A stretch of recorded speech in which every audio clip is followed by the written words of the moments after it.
আসসালামু আলাইকুম রহমতুল্লাহ বারাকাত। ওয়ালাইকুম আসসালাম রহমতুল্লাহি ওয়া বারাকাতুহু।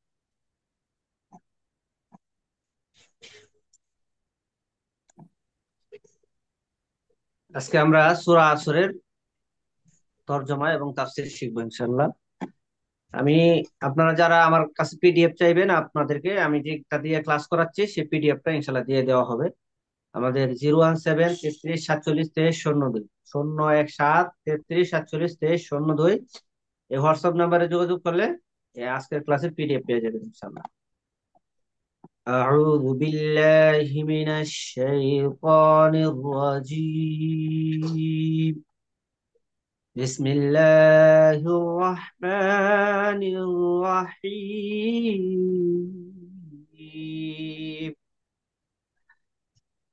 بسم الله الرحمن الرحيم. সীমাহীন দয়ালু অত্যন্ত দয়াময় আল্লাহর নামে শুরু করছি। ওয়াল আস, এখানে আল্লাহ তাআলা ওয়াল আস, মানে কালের শপথ, সময়ের শপথ। সময়টা অনেক বড় গুরুত্বপূর্ণ জিনিস। হ্যাঁ, যার মৃত্যুর সময় উপস্থিত হয়ে যায় প্রত্যেকটা সেকেন্ডেই কি বুঝতে পারে যে কত মূল্যবান। কেউ 2 4 5 সেকেন্ডের জন্য একটা বিরাট বড় অ্যাক্সিডেন্ট থেকে বেঁচে যেতে পারে। তো সময় এটা অনেক বড় গুরুত্বপূর্ণ জিনিস, এই জন্য আল্লাহ তাআলা সময়ের কসম খেয়েছেন ওয়াল আস, সময়ের কসম, কালের কসম। ইন্নাল ইনসানা লাফি খুস, ইন্না মানে নিশ্চয়, আল ইনসানা মানে মানুষ, লাফি মানে অবশ্যই রয়েছে, ফি মানে মধ্যে, মানে মধ্যে রয়েছে আর কি। খুসর, খুসর মানে ক্ষতি। লাফিল লাফি খুসর মানে ক্ষতির মধ্যে রয়েছে। ইন্নাল ইনসানা লাফি খুস, ইন্না মানে নিশ্চয়, ইন্না মানে নিশ্চয়। আল ইনসানা আমরা তো বাংলাতেই করি ইনসান, ইনসান, এই ইনসান আর কি, ইনসান। ইন্নাল ইনসানা নিশ্চয় মানুষ, লাফি খুস ক্ষতির মধ্যে রয়েছে। মানুষ, প্রত্যেকটা মানুষই কি রয়েছে, ক্ষতির মধ্যে রয়েছে। ইল্লাল্লাযীনা আমানু ওয়া আমিলুস সালিহাত, বলে ইল্লা মানে ব্যতীত, আল্লাযীনা আমানু ওয়া আমিলুস সালিহাত।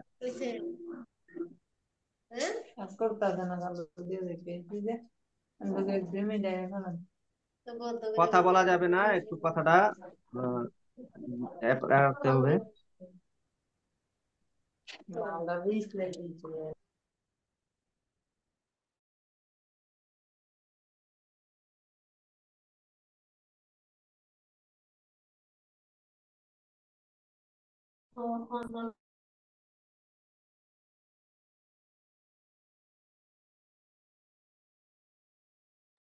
পরবর্তীতে সমস্যা হবে, কথা বলবেন নাকি?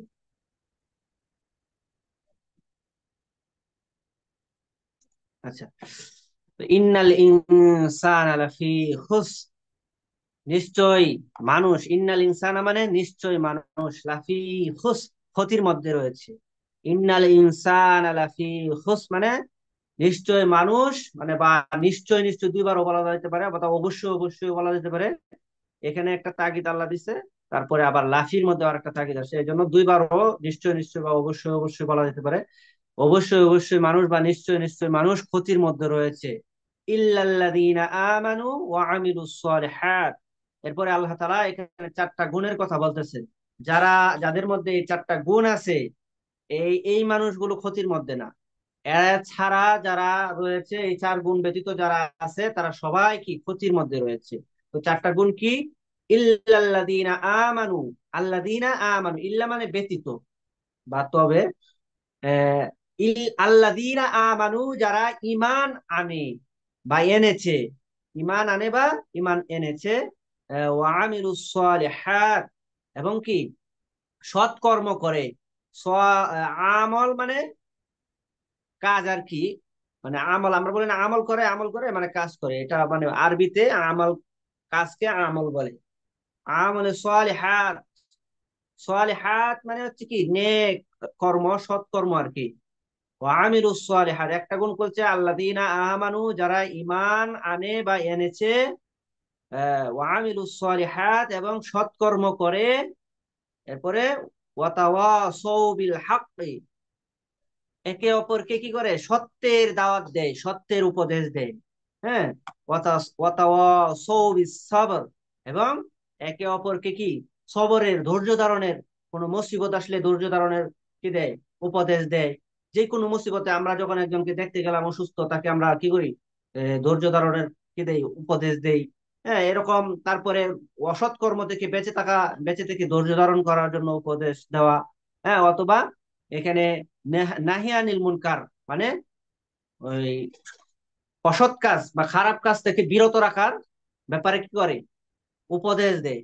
এখানে ওয়াতাওয়াসাউ বিল হক মানে সৎ কাজের আদেশ দেওয়া, ওয়াতাওয়াসাউ বিস সবর মানে অসৎ কাজ থেকে বিরত রাখার ব্যাপারে কি উপদেশ দেওয়া। এটাই মূল উদ্দেশ্য আর কি। আমি আবারও বলতেছি, ইন্নাল ইনসানা লাফি খুস, নিশ্চয় মানুষ, ইন্না মানে নিশ্চয়, আল ইনসানা মানে মানুষ, নিশ্চয়, ইন্নাল ইনসানা মানে নিশ্চয় মানুষ, লাফি খুস অবশ্যই ক্ষতির মধ্যে রয়েছে, ইল্লা মানে ব্যতীত, আল্লাযীনা আমানু যারা ঈমান আনে বা এনেছে, ওয়া আমিলুস সালিহাত এবং সৎ কর্ম করে বা আমলে সালেহ করে, ওয়া তাওয়াসাউ বিল হাক্কি এবং পরস্পরকে কি করে সত্যের পথে আহ্বান করে, সৎ কাজের দিকে আহ্বান করে, মানে হচ্ছে কি সৎ কাজের আদেশ করা আর কি। ওয়াতাওয়াসাউ বিস সাবরি, এখানে সবর শব্দ দিয়ে সব ধরনের খারাপ কাজ এবং নাহি আনিল মুনকার অর্থাৎ অন্যায় কাজে বাধা দেওয়া ব্যাপারে কি করে, উৎসাহিত করে, উপদেশ দেয়। এখানে এই ওয়াতাওয়াসাউ বিস সবর দ্বারা এখানে গুনাহ থেকে বেঁচে থাকা, হ্যাঁ, অন্যায় কাজে বাধা দেওয়া থেকে, এগুলো সব এই সবরের ভিতরে আছে। মানে এই সূরার ব্যাপারে আমরা তাফসীর তো সামনে যাব। আল্লাহ তাআলা যদি কোরআনের মাঝে আর কোন সূরাও অবতীর্ণ না করতেন, শুধু যদি এই একটা সূরাই থাকতো, তাহলে মানুষের জন্য এই সূরাটাই যথেষ্ট হতো আমল করার জন্য। এখানে এমন এত ছোট সূরা, কিন্তু এটার তাফসীর, ব্যাখ্যা, বিশ্লেষণ অনেক বেশি। আমি আবারও বলে দিচ্ছি, ওয়াল আস, কালের শপথ বা সময়ের শপথ, বা কেউ কেউ বলছেন যে আসরের সময়ের শপথ, এটাও বলা যেতে পারে। ইন্নাল ইনসানা নিশ্চয় মানুষ, লাফি খুসর, লাফি খুসরেন মানে ক্ষতির মধ্যে রয়েছে, ইল্লাল্লাযীনা আমানু তবে বা ব্যতীত যারা ঈমান এনেছে তারা ব্যতীত, ওয়া আমিলুস সালিহাত এবং এবং সৎকর্ম করে বা আমলে সালেহ করে, ওয়া তাওয়াসাউ বিল হাক্কি পরস্পরকে সত্যের উপদেশ দেয়, একজন আরেকজনকে সৎ কাজের উপদেশ দেয়, ওয়া তাওয়াসাউ বিস সাবরি এবং অসৎ কাজের ব্যাপারে বা পরস্পরকে সবরের উপদেশ দেয়। এখানে সবরের উপদেশ দ্বারা অন্যায় কাজ থেকে বিরত থাকার ব্যাপারে উপদেশ দেওয়া হইতে পারে, মুসিবতের মাঝে ধৈর্য ধারণ করার উপদেশ, এগুলো হইতে পারে অনেক কিছু আমরা ইনশাল্লাহ এখানে শুনি। এই সূরাটা কেন নাজিল হয়েছিল, কোন প্রেক্ষাপটে নাজিল হয়েছিল, সেই প্রেক্ষাপটটা বা শানে নুজুল বলা হয় সেটাকে। জাহেলি যুগে হযরত আবু বকর সিদ্দিক রাদিয়াল্লাহু তাআলা আনহু সাথে গোলা ইবনে উসাইদের ঘনিষ্ঠ সম্পর্ক ছিল। গোলা ইবনে উসাইদ নামক এক ব্যক্তির সাথে আবু বকর সিদ্দিক রাদিয়াল্লাহু তাআলা আনহুর কি ছিল, সম্পর্ক ছিল। গোলা ইবনে উসাইদ প্রায়ই, হ্যাঁ, আবু বকর সিদ্দিক রাদিয়াল্লাহু তাআলা আনহুর নিকট যাতায়াত করত। আবু বকর রাদিয়াল্লাহু তাআলা আনহু ইমানের ইমান গ্রহণের পর একদিন সে তার নিকটে এসে বলল, হে আবু বকর, তোমার কি মাথা খারাপ হয়ে গেছে? বলে, ব্যবসা বাণিজ্য তো সব বাটা লেগেছে তোমার, আয় রোজগারের পথ তো প্রায় বন্ধ হয়ে গেছে, তুমি কোন ধারণায় নিমজ্জিত হয়েছো, নিজেদের ধর্মকর্ম, হ্যাঁ, এগুলো হারাইছো এবং দুনিয়াও হারিয়েছো তুমি, এখন উভয় দিক দিয়ে পরিপূর্ণরূপে লোকসানে নিপতিত। তখন আবু বকর সিদ্দিক রাদিয়াল্লাহু তাআলা আনহু বললেন, হে নির্বোধ, যে লোক আল্লাহ তাআলা এবং তার রাসূলের গোলাম হয়ে যায়, সে কখনো লোকসানে নিপতিত হয় না। সমস্ত কিছু তো আবু বকর সিদ্দিক রাদিয়াল্লাহু তাআলা আনহু আল্লাহর পথে ব্যয় করে দিয়েছিলেন। যারা পরকাল সম্পর্কে কোনো চিন্তা ভাবনা করে না, মূলত তারাই ক্ষতিগ্রস্ত। একটা মানুষের দুনিয়াতে যত কষ্ট করে থাকুক, তার যদি আখিরাত ঠিকঠাক মতো হয়ে যায়, তাহলে সে সফল কাম না? অবশ্যই সফল কাম। হ্যাঁ, যারা পরকাল সম্পর্কে কোনো চিন্তা ভাবনা করে না, মূলত তারাই ক্ষতিগ্রস্ত, তারাই লোকসানে নিপতিত। যারা কেবল জাগতিক উন্নতি লাভের জন্যই সদা চিন্তামগ্ন ও ব্যস্ত থাকে, তারাই এই কুল ও অকুল উভয় কুল হারায়। আবু বকর রাদিয়াল্লাহু তাআলা আনহুর কথার সত্যতা প্রমাণ করে, এই ঘটনাকে উপলক্ষ করে এই সূরাটা অবতীর্ণ হয়। এই যে এটা হচ্ছে কি শানে নজুল, মানে এই আসর সূরাটা অবতীর্ণ হওয়ার প্রেক্ষাপট। বিষয়বস্তু, এখানে কালের শপথ করে বলা হয়েছে যে সকল মানুষই ক্ষতির মধ্যে রয়েছে, চারটি গুণ বিশিষ্ট মানুষ ব্যতীত। মানে চার গুণ যার মধ্যে আছে, এই চার গুণ ব্যতীত সমস্ত মানুষই ক্ষতিগ্রস্ত। এগুলো কি? ইমান, আমল, দাওয়াত, সবর। ইমান, আমল, দাওয়াত, সবর। এটা আরবিতে আল ইমানু ওয়াল আমালু সালেহ ওয়া তাওয়াসাউ বিল হাক্কি ওয়া তাওয়াসাউ বিস সবর। গুরুত্ব, হযরত আব্দুল্লাহ বিন হাফস রাদিয়াল্লাহু তাআলা আনহু বলেন, রাসূলুল্লাহ সাল্লাল্লাহু আলাইহি ওয়াসাল্লামের সাহাবীগণের মধ্যে এমন দুইজন সাহাবী ছিলেন যারা মিলিত হলে একে অপরকে সূরা আসর না শুনিয়ে পৃথক হতেন না। ইমাম মুহাম্মদ ইবনে ইদ্রিস আশ-শাফিঈ বলেন, লাউ তাদাব্বারান নাসু হাযিহি সূরাতা লাওয়াসিআতুহুম। যদি মানুষ এই সূরাটি গবেষণা করত তাহলে এটাই তাদের জন্য যথেষ্ট হতো, মানে আর কোনো কিছু লাগতো না, শুধু এই সূরা নিয়ে গবেষণা করলেই হইতো। জীবনীকারকগণ বর্ণনা করেছেন যে হযরত আমর ইবনুল আস রাদিয়াল্লাহু তাআলা আনহু মুসলমান হওয়ার পূর্বে একবার বন্ড নবী মুসাইলামাতুল কাযযাবের কাছে গিয়েছিলেন। তখন মুসাইলামা তাকে বলেন, তোমাদের নবীর উপর সম্প্রতি কি নাজিল হয়েছে? তিনি বললেন, তার উপরে অতি সংক্ষিপ্ত ও সারগর্ভ একটি সূরা নাজিল হয়েছে। মুসাইলামাতুল কাযযাব বলবো, সেটা কি? তখন আমর ইবনুল আস তাকে সূরা আসর শুনিয়ে দিলেন আর কি। অতঃপর বন্ড নবী কিছুক্ষণ চুপ থাকার পর বলল, আমার উপরেও অনুরূপ একটি সূরা নাজিল হয়েছে। আমর ইবনুল আস বলেন, সেটা কি? তখন সে বলে কি, মুসাল্লামা বলল, ইয়া ওয়াবরু ইন্নামা আনতা উজনান ওয়া সাদরি ওয়া সাইরুকা হাকরু ওয়া ফাকরু। হে অব্রু মানে বিড়াল জাতীয় একটা ছোট প্রাণী, এটাকে ওয়াবরু বলা হয় আর কি। তোমার কাছে কেবল দুটি বড় কান ও সিনা, আর তোমার বাকি সবাই ফালতু। অতঃপর এটা হলে সূরা আল্লাহ হলে তার উপরে এটা নাজিল করছে। নাউজুবিল্লাহ। অতঃপর মুসাইলামাতুল কাযযাব জিজ্ঞেস করলো, কেমন লাগলো? জবাবে আমর ইবনুল আস বললেন, ওয়াল্লাহি ইন্নাকা লাতা'লাম আন্নী আ'লামু আন্নাকা তাকযিব। আল্লাহর কসম, তুমি ভালোভাবে জানো যে আমি আহ, জানি তুমি মিথ্যা বলছো। তুমি এটাতে বানায় বানায় বলছো। আল্লাহ তাআলার কালামের কি পরিমাণ সার মর্ম, কত ব্যাখ্যা বিশ্লেষণ করা যায়, তোমার এই কথার কি কোনো ভ্যালু আছে? কোন বিশ্লেষণ কি আছে এটার মধ্যে? দেখেন, লক্ষণীয় বিষয় এই যে উভয়ে কুফরি থাকা অবস্থা সত্ত্বেও কুরআনী সত্যকে আমর ইবনুল আস দ্বিধাহীন চিত্তে স্বীকার করেন। তখনও কিন্তু উমর ইবনুল আস রাদিয়াল্লাহু তাআলা আনহু, আমর ইবনুল আস রাদিয়াল্লাহু তাআলা আনহু কি হয় নাই? মুসলমান হয় নাই।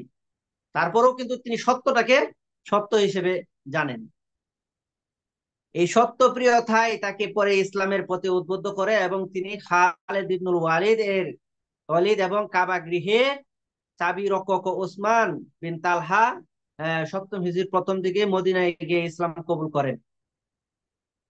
বস্তুত বড় হোক বা ছোট হোক, কোরআনের প্রতিটি সূরা, আয়াত, বর্ণ হতবুদ্ধিকর, যার মোকাবেলা করা কোন মানে কারো পক্ষে সম্ভব না। আচ্ছা, এবার আমরা একটু তাফসীরের দিকে মনোযোগ দেই। ওয়াল আস মানে কালের শপথ। ইবনে আব্বাস রাদিয়াল্লাহু তাআলা আনহু বলেন, আল আসরু আই আদ-দাহরু। আসর শব্দের অর্থ হলো কাল, মানে দাহর শব্দের অর্থ এটা হচ্ছে, আসর শব্দের অর্থ হচ্ছে দাহর। দাহর মানে কাল আর কি। ওয়াও শপথের জন্য, শপথের একটা হরফ বা অব্যয় আর কি, অর্থাৎ কালের শপথ, যার মধ্যে আদম সন্তানের ভালো মন্দ সকল কাজ সম্পাদিত হয়। তাছাড়া কালের মধ্যে বিস্ময়কর ঘটনাসমূহ ঘটার কারণে একে বিস্ময়ের কেন্দ্র বলা হয়। কালের শপথ আল্লাহ সম্ভবত এই জন্য করেছেন যে বান্দা ভালো মন্দ যে কাজই করুক না কেন তা অতীত, বর্তমান ও ভবিষ্যতে তিন কালের মধ্যেই তাকে করতে হয়। এর বাইরে গিয়ে সে কিছুই করতে পারে না। অতএব তাকে সবসময় আল্লাহর দৃষ্টি সামনেই থাকতে হয়। কেননা বান্দা হিসেবে কাল তিনটি হলেও আল্লাহর নিকটে কিন্তু সবই বর্তমান কাল। আল্লাহর কাছে অতীত, বর্তমান, ভবিষ্যৎ কিছু নাই, সবই সমান। দ্বিতীয় কারণ এটা হতে পারে যে সামনে যে কথা বলা হবে মহাকাল তার সাক্ষী। বর্তমানের অবিশ্বাসীরা আহ, বিগত যুগের অবিশ্বাসী ও অহংকারীদের পতন ধ্বংসের কারণ সন্ধান করলে তার প্রমাণ পাবে। বিগত যুগে নূহ আলাইহিস সালামের কওম আদ, সামুদ, লূত ও শুআয়ব আলাইহিস সালামের এবং ফেরাউন প্রমুখ এরা বিশ্বের যে শক্তিশালী সম্প্রদায়গুলো গুলি আল্লাহর আযাবে ধ্বংস হয়ে গেছে। কেবল বর্ণিত চারটি গুণ তাদের মধ্যে না থাকার কারণে কি হয়েছে, ধ্বংস হয়েছে। যে কোনো জ্ঞানী চক্ষুষ্মান ব্যক্তি তা থেকে শিক্ষা গ্রহণ করতে পারেন। তৃতীয় কারণ আসরের রক্ত হতে পারে। আসরের রক্ত বলেও মানে কেউ কেউ বলছেন। তো কেননা সাধারণত এই সময় খোরাইশরা তারা দারুন নাদুয়াতে মানে একটা পরামর্শ সভা ছিল, আবু জাহেলের এরা সবাই মিলে পরামর্শ সভায় বসতো এবং বিভিন্ন সামাজিক বিষয়ে ভালো মন্দ সিদ্ধান্ত নিত। মন্দ সিদ্ধান্তের কারণে লোকেরা এই সময়টাকে মন্দ সময় বা জমানে সু বলতো। এখানে আসরের শপথ করে আল্লাহ জানিয়ে দিলেন যে কালের কোনো দোষ নেই, দোষী হলো মানুষ। কোনো কালে কিনা কালের কোনো দোষ নাই, দোষ হলো মানুষই দোষ করে, দোষী হলো মানুষ। শায়েখ তানতাফি জাহরি রহমতুল্লাহ আলাই বলেন, পবিত্র কোরআনে 40টি বিষয়ে শপথ করা হয়েছে, তার মধ্যে 20টি ভূমণ্ডলীয় এবং 20টি নবমণ্ডলীয় এই বিষয়ে আর কি। উপরোক্ত 40টি সৃষ্ট বস্তুর শপথের মধ্যে আলোচ্য সূরা আসর কালের শপথ হলো কোরআনের তারতিব অনুযায়ী সর্বশেষ শপথ। হ্যাঁ, এর মধ্যে ইঙ্গিত রয়েছে যে পৃথিবীতে মানব জাতির আগমনের পর থেকে এ যাবৎ কাল সংঘটিত মানব ইতিহাসের উত্থান পতনের ঘটনাবলী আমাদের পরবর্তী বক্তব্যের জীবন্ত সাক্ষী। যুগে যুগে বিজ্ঞানী ও চিন্তাশীল ব্যক্তিগণ যা থেকে এই উপদেশ হাসিল করেন। খ্যাতনামা মুফাসসির ইমাম রাজি রহমতুল্লাহ আলাই আসরের সঠিক তাৎপর্য কি হবে সেই বিষয়ে বিগত আহ মনীষীর উদ্ধৃতি দিয়ে বলেন তিনি এটা নিয়ে গভীর চিন্তায় মগ্ন ছিলেন। এমত অবস্থায় বড় বিক্রেতার আওয়াজ তার কানে এলো। সে চিৎকার দিয়ে ক্রেতাদের উদ্দেশ্যে বলছে, ইরহামু মাইয়াযুবু রাসু মালিহি, তোমরা রহম করো ওই ব্যক্তির প্রতি যার পুঁজি প্রতি মুহূর্তে নিঃশেষ হয়ে যাচ্ছে। এই কথা শুনেই তিনি বলে উঠলেন, হাদা মা'না সূরাতুল আসর, এটাই তো সূরা আসরের তাৎপর্য। এই যে বলতেছে ইরহামু মাইয়াযুবু রাসু মালিহি, এটাই তো সূরা আসরের তাফসীর বা উদ্দেশ্য অর্থ। এটাই তো সূরা আসরের তাৎপর্য। যার বয়স চলে যাচ্ছে, প্রত্যেকটা সেকেন্ড যাইতেছে মানে আমাদের বয়স কমে যাচ্ছে, বাড়তেছে না। অথচ কোনো সৎকর্ম করছে কিনা আহ, সে অবস্থ আহ, সে অবশ্যই ক্ষতিগ্রস্ত। বস্তুত কাল প্রতি সেকেন্ডে সময়ের গর্ভে হারিয়ে যাচ্ছে। অতএব প্রত্যেক মানুষকে তার সংক্ষিপ্ত আয়ুকালের মধ্যেই হ্যাঁ ক্ষতির হাত থেকে বাঁচার চেষ্টা করতে হবে। কেননা সে প্রতি সেকেন্ডে 1,86,000 মাইল, হ্যাঁ 1,86,000 মাইল গতিবেগে তার মৃত্যুর দিকে এগিয়ে চলছে। বরফ গলার ন্যায় প্রতি সেকেন্ডে তার আয়ু শেষ হয়ে যাচ্ছে। সাথে সাথে কালের স্মৃতিপটে তার প্রতিটি কথা ও কর্ম লিপিবদ্ধ হয়ে যাচ্ছে। আমরা যা করতেছি, যা করব, সবকিছু কিন্তু কি হয়ে যাচ্ছে, লিপিবদ্ধ হয়ে যাচ্ছে।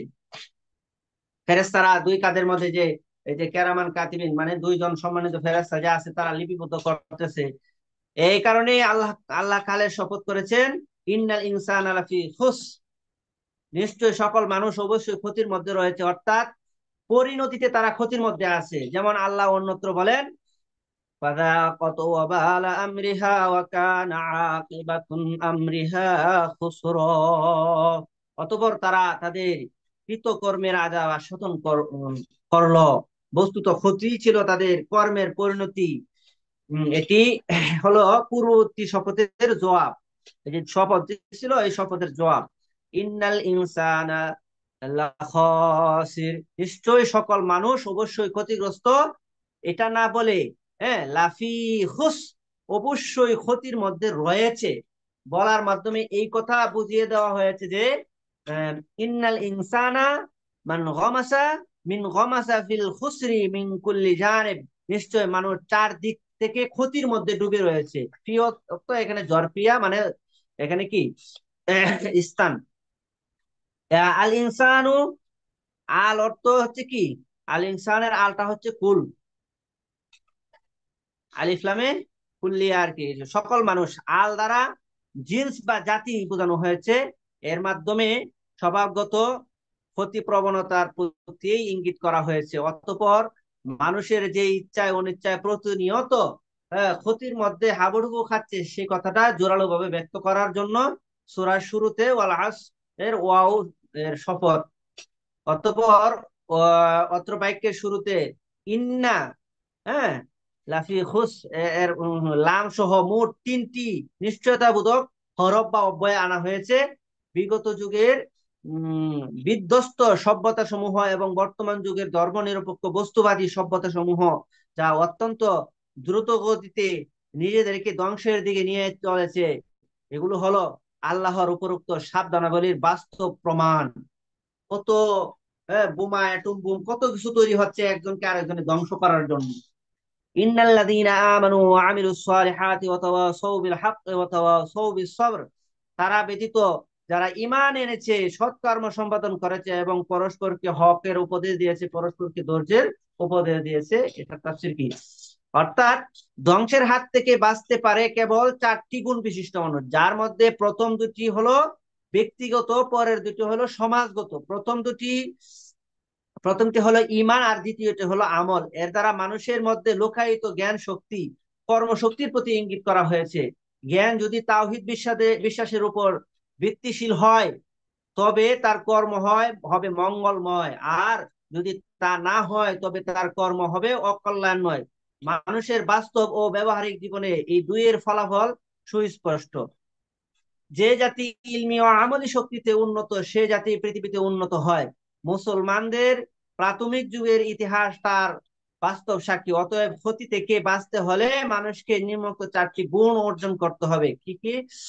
আল ঈমানু বিল্লাহ, মানে আল্লাহর উপর ঈমান। পৃথিবীতে মানুষে মানুষে পার্থক্য মানদণ্ড হলো কি? ঈমান। যারা আল্লাহতে বিশ্বাসী, তারা ইহকাল পরকালে সফল কাম। পক্ষান্তরে যারা আল্লাহতে বিশ্বাসী অবিশ্বাসী, তারা ইহকাল ও পরকালে ব্যর্থ কাম। ইমানদারের সকল কাজ হয় আখিরাতমুখী, পক্ষান্তরে অবিশ্বাসীদের সকল কাজ হয় প্রবৃত্তিমুখী। দুজনের জীবন দ্বারা হয় সম্পূর্ণ পৃথক। আল্লাহ বলেন, ওমা নুরসিলুল মুরসালিনা ইল্লা মুবাশশিরিনা ওয়া মুনযিরিনা ফামান আমানা ওয়া আসলাহা ফালা খাউফুন আলাইহিম ওয়ালা হুম ইয়াহজানুন والذين كذبوا بآياتنا يمسهم العذاب بما كانوا يفسقون।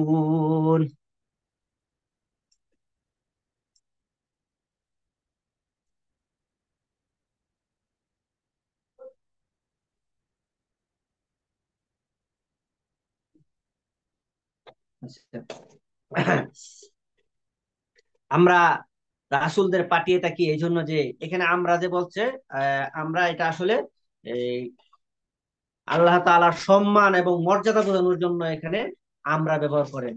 আমরাও বিভিন্ন কাজের ক্ষেত্রে আমি নিজে করি, কিন্তু আমরা বলি না। এটা আর কি মান মর্যাদা সম্মানের ক্ষেত্রে আমরা বলা হয়, এখানে নিজে বলেও আমরা বোঝানো হয়। এটা হচ্ছে একটা গ্রামারের ইয়া।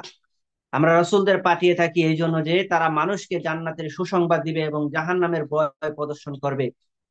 এখন তারা বিশ্বাস স্থাপন করে, নিজেকে সংশোধন করে, তাদের কোনো ভয় নেই। যারা কি করে? বিশ্বাস স্থাপন করে, নিজেদের সংশোধন করে, তাদের কোনো ভয় নেই, তারা কোনো রূপ চিন্তিত হবে না। পক্ষান্তরে যারা আমাদের আয়াসমূহকে মিথ্যারোপ করে, তাদের পাপাচারের কারণে তাদের উপর শাস্তি আপতিত হবে। আল ইমানু মিনাল আমানি দিদ্দুল খাউফি ওয়াশ শাক্কু। ঈমান অর্থ চিন্তিত, নিশ্চিত বিশ্বাস, যা ভীতি ও সন্দেহের বিপরীত। সন্তান যেমন পিতামাতার কোলে নিশ্চিত হয়, মুমিন তেমনি আল্লাহর উপর ভরসা করে নিশ্চিত হয়। মুমিনের বিশ্বাসের ভিত্তি হলো ছয়টি: আন তুমিনু বিল্লাহি ওয়া মালাইকাতিহি ওয়া কুতুবিহি ওয়া রুসুলিহি ওয়াল ইয়াউমিল আখির ওয়া তুমিনু বিল কদরি খায়রিহি ওয়া শাররিহি।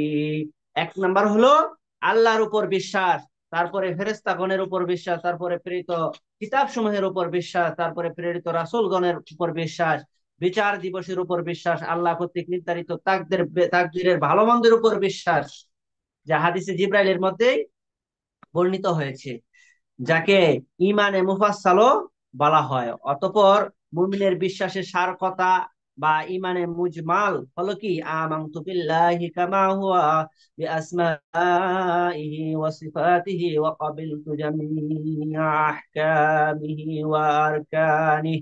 আমি বিশ্বাস স্থাপন করলাম আল্লাহর উপরে, যেমন তিনি তার যাবতীয় নাম ও গুণাবলী সহকারে, এবং আমি কবুল করলাম তার যাবতীয় আদেশ নিষেধ ও ফরজ ওয়াজিব সমূহকে। অতঃপর ঈমানের সংজ্ঞা হলো আত-তাসদীকু বিল জিনান ওয়াল ইকরারু বিল লিসান ওয়াল আমালু বিল আরকান ইয়াজিদু বিত তাআতি ওয়া ইয়ানকুসু বিল মা'সিয়াতি। আল ঈমানু হুয়াল আসলু ওয়াল আমালু হুয়াল ফারউ।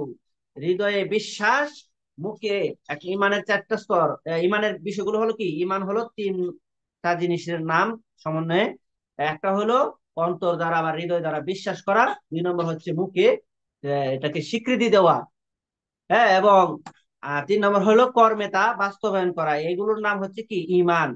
আর আনুগত্যের মাধ্যমে, আল্লাহ তাআলার আনুগত্যের মাধ্যমে ইমান কি হয়, বৃদ্ধি হয়, এবং গুনাহের দ্বারা ইমান কি হয়, হ্রাস প্রাপ্ত হয়। ইমান হলো মূল, এই বিষয়টা হচ্ছে, ইমানটা হলো মূল, আর আমাল এগুলো হলো শাখা।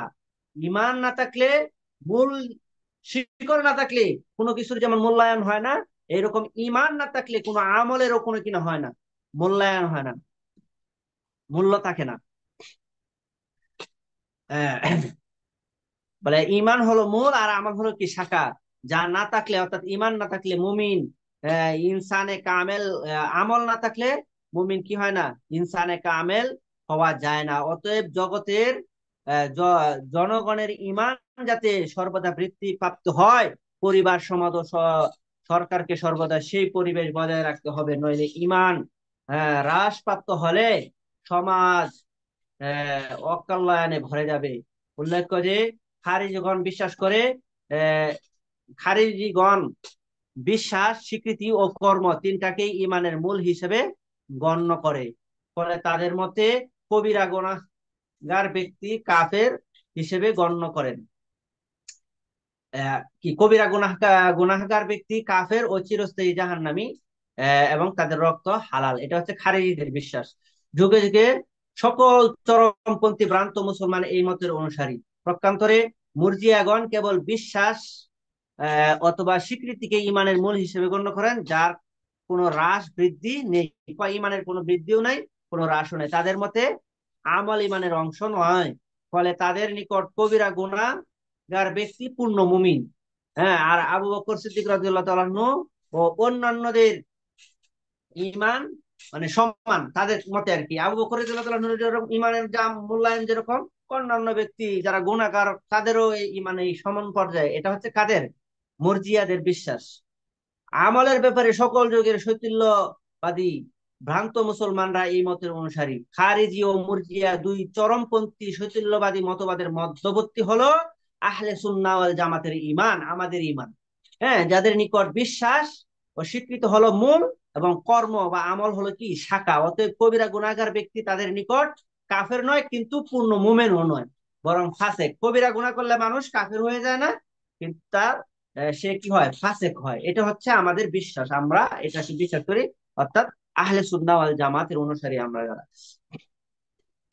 সে তওবা না করে মারা গেলে চিরস্থায়ী জাহান্নামী নয়। যদি তওবাও না করে মারা যায় গুনার কারণে, সে চিরস্থায়ী জাহান্নামী হবে না। গুনাহ যতটুকু করছে ততটুকু সে কি হবে, জাহান্নামী হবে। বস্তুত এটাই হলো কোরআন ও সুন্নাহর অনুকূলে। ইমানের ব্যাপারে মানুষ তিন ভাগে বিভক্ত। একটা হচ্ছে খালেজ বিশ্বাসী মুমিন, দুই নম্বর হচ্ছে অবিশ্বাসী কাফের, তিন নম্বর হচ্ছে দুদুল্যমান কপট অর্থাৎ মুনাফিক ব্যক্তিরা আর কি। এদের মধ্যে জাহান্নাম থেকে নাজাত পাবে কেবলমাত্র একটা দল, প্রথম উক্ত দল, যেটা প্রথম। হ্যাঁ, কারা, খালেজ বিশ্বাসী মুমিন। হ্যাঁ, আর দুইটি দল চিরস্থায়ী জাহান্নামী হবে, মুনাফিক এবং মুশরিক যারা। বস্তুত প্রত্যেক মুসলমানকে সর্বাগ্রে কি করতে হবে, ইমান সম্পর্কে বিশুদ্ধ জ্ঞান অর্জন করতে হবে। এদিকে ইঙ্গিত করেই ইমাম বুখারী রাহমাতুল্লাহ আলাই সহিহ বুখারীতে অনুচ্ছেদ রচনা করেছেন, বাবুল ইলমি ক্বাবালাল কওলি ওয়াল আমালি,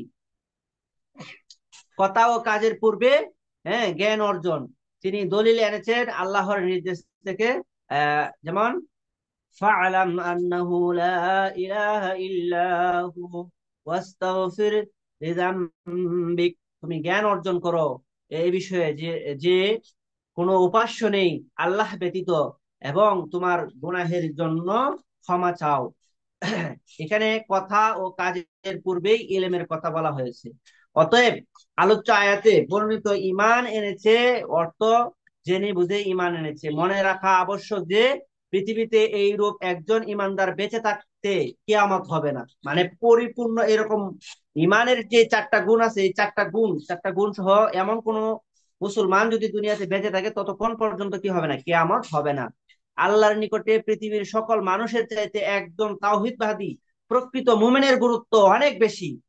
কেবল তার জন্যই পৃথিবী ধ্বংস হবে না। যেমন রাসূল সাল্লাল্লাহু আলাইহি ওয়াসাল্লাম বলেছেন, লা তাকুমুস সাআ হাত্তা ইউকালু ফিল আরদি আল্লাহ আল্লাহ, অতদিন পর্যন্ত কিয়ামত হবে না যতদিন পৃথিবীতে আল্লাহ আল্লাহ বলার মতো একজন লোক বেঁচে থাকবে।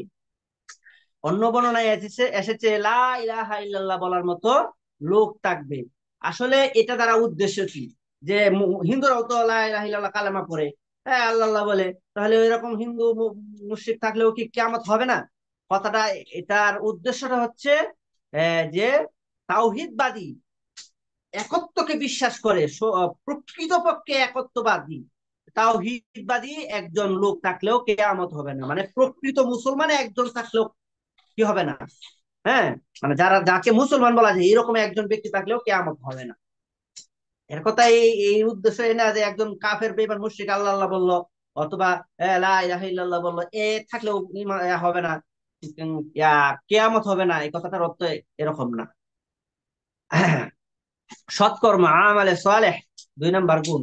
আল্লাহ বলেন, আম্মাল্লাযীনা আমানু ওয়া আমিলুস সালিহাত ফালাহুম জান্নাতুল মাওয়া নুজুলাম বিমা কানু ইয়ামালুন। আর যারা ঈমান আনে এবং সৎকর্ম করে তাদের কৃতকর্মের পুরস্কার স্বরূপ তাদের আপ্যায়নের জন্য জান্নাত হবে তাদের বাসস্থান।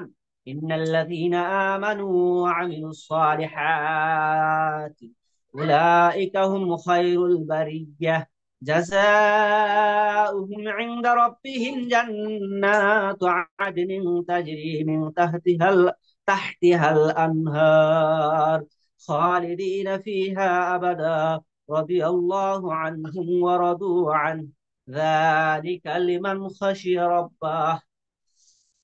যারা ঈমান আনে এবং সৎকর্ম করে তারাই হলো সৃষ্টির সেরা, তাদের জন্য প্রতিদান রয়েছে তাদের প্রতিপালকের নিকটে চিরস্থায়ী বসবাসের বাগিচা সমূহ, অর্থাৎ জান্নাত সমূহ, যার তলদেশ দিয়ে প্রবাহিত হয় নদী সমূহ, সেখানে তারা অনন্তকাল থাকবে। হ্যাঁ, আল্লাহ তাদের উপর সন্তুষ্ট এবং তারাও আল্লাহর উপরে সন্তুষ্ট। এটা তার জন্য যে তার পালনকর্তাকে ভয় করে। শরিয়াত অনুমোদিত নেক আমলকে সৎকর্ম বলা হয়, যেমন সালাত, সিয়াম, হজ, যাকাত, পিতামাতা ও আত্মীয় স্বজনের সাথে সদ্ব্যবহার, মানুষের প্রতি দয়া, ছোটদের প্রতি স্নেহ, বড়দের প্রতি সম্মান ইত্যাদি। কোন কাজ সৎকর্ম হিসেবে গণ্য হবার জন্য শর্ত হইল 3টা। 1 নম্বর সত্য পবিত্র কোরআন ও সহিহ হাদিস অনুযায়ী হওয়া। 2 নম্বর কোরআন ও সুন্নাহর ব্যাখ্যা রাসূল সাল্লাল্লাহু আলাইহি ওয়াসাল্লাম ও সাহাবায়ে কেরামের বুঝ অনুযায়ী হওয়া। 3 নম্বর হলো বেদাত মুক্ত হতে হবে, খালি আমল করলে হবে না, আমলটা বেদাত মুক্ত হতে হবে, তাহলে নেক আমল হবে।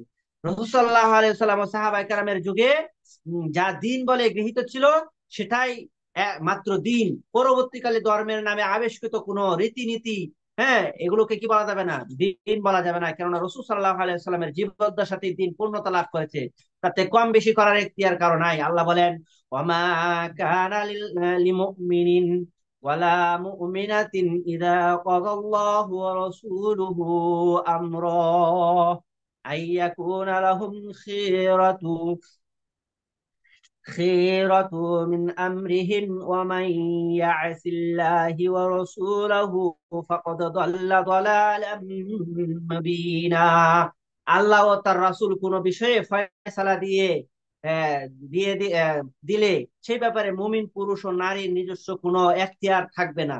তারা তাদের কোনো মতামত গ্রহণযোগ্য হবে না। আল্লাহ এবং আল্লাহ রাসূল যা ফয়সালা দিয়েছে সেটাই ফয়সালা।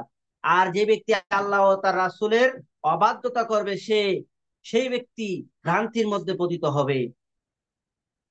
তিনি আরো বলেন, আহ, فَلْيَحْذَرِ الَّذِينَ يُخَالِفُونَ عَنْ أَمْرِهِ أَنْ تُصِيبَهُمْ فِتْنَةٌ أَوْ يُصِيبَهُمْ عَذَابٌ أَلِيمٌ। যারা রাসূলের নির্দেশের বিরোধিতা করে তারা এ ব্যাপারে সতর্ক হোক যে তাদের গ্রেফতার করবে। হ্যাঁ, বিভিন্ন ফিতনা ফাসাদ, দুনিয়াতে বিভিন্ন ফিতনা ফাসাদ তাদের গ্রেফতার করবে। হ্যাঁ, অথবা পরকালে মর্মান্তিক আযাব তাদের করবে, গ্রেফতার করবে। রাসূল সাল্লাল্লাহু আলাইহি ওয়াসাল্লাম বলেন, মান আহদাসা ফি আমরিনা হাযা মা লাইসা মিনহু ফাহুয়া রাদ্দু। যে ব্যক্তি আমার শরীয়তে নতুন কোনো কিছু সৃষ্টি করলো যা তাতে নেই, তা প্রত্যাখ্যাত। তিনি বলেন, মুহাম্মাদুন ফারাকুন বাইনান নাস। মুহাম্মদ সাল্লাল্লাহু আলাইহি ওয়াসাল্লাম হলেন মানুষের মাঝে সত্য ও মিথ্যার মানদণ্ড। মুহাম্মদ সাল্লাল্লাহু আলাইহি ওয়াসাল্লাম যা বলবেন সেটাই সত্য, আর উনি যা বলবেন না, হ্যাঁ, মানে ওনার বিরোধিতা কোনো কাজ করলে সেটা মিথ্যা। ইমাম মালিক রহমতুল্লাহ আলাইহি বলেন, ইন্না কুল্লামা লাম ইয়াকুন আলা আহদি রাসূলিল্লাহি সাল্লাল্লাহু আলাইহি ওয়াসাল্লাম ওয়া আসহাবি দিনান লাম ইয়াকুনিল ইয়াউমা দীনা।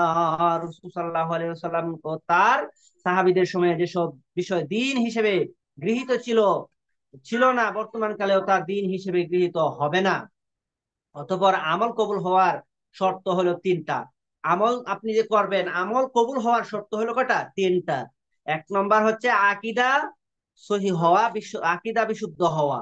দুই নম্বর হইলো তরিকা সঠিক হওয়া, এবং তিন নম্বর হলো ইখলাস আমল, ইখলাসের সাথে আমল হওয়া।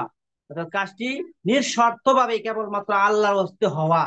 মোট কথা শিরক, হ্যাঁ, বিমুক্ত নির্ভেজাল তাওহীদ বিশ্বাস, সহি সুন্নাহর অনুসরণ ও শ্রুতি ও প্রদর্শনী মুক্ত ইখলাস, মানুষকে দেখানো মুক্ত ইখলাস। এই তিনটির সমন্বয় ব্যতীত আল্লাহর নিকট কোনো বান্দার সৎকর্মই কবুল হবে না। মানে কি কি? আবার বলি, এক নম্বরে সহি আকীদায় করতে হবে আমলটা। দুই নম্বরে কি হতে হবে? তরিকাটা সহি হতে হবে, কোন তরিকায় করবেন সেই তরিকাটা সহি হতে হবে। আর তিন নাম্বার হচ্ছে ইখলাসের সাথে আমল করতে হবে। তিনটা শর্ত পাওয়া গেলে আপনার নেক আমল সঠিক হবে।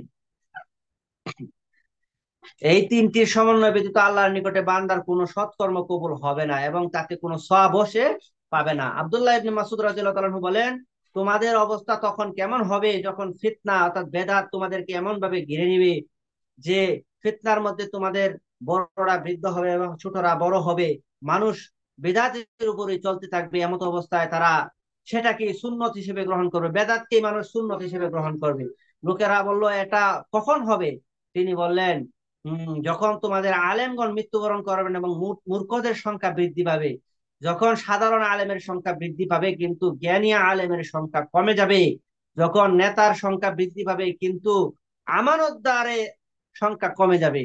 যখন আখিরাতের কাজের মাধ্যমে মানুষ দুনিয়া তালাশ করবে এবং দিন ব্যতীত অন্য উদ্দেশ্যে জ্ঞানার্জন করবে। আল্লাহ বলেন, قل هل ننبئكم بالأخسرين أعمالا الذين ضل سعيهم في الحياة الدنيا وهم يحسبون أنهم يحسنون صنعا। আপনি বলে দিন, হ্যাঁ, আমরা কি তোমাদেরকে ক্ষতিগ্রস্ত আমলকারীদের সম্পর্কে খবর দিব? আমরা কি আপনাকে কি করব? ক্ষতিগ্রস্ত আমলকারীদের ব্যাপারে খবর